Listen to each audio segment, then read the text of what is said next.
You ask Tiger to calculate. This deals with linear inequalities with one unknown. The final result is x equal or smaller than 2. Let's solve it step by step.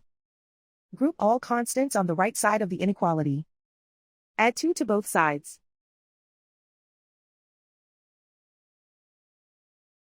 Simplify the arithmetic.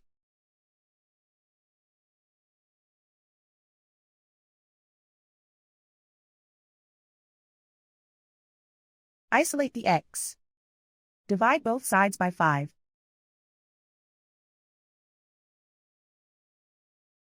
Simplify the fraction.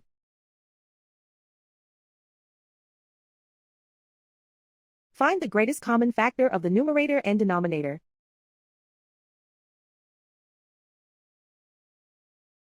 Factor out and cancel the greatest common factor.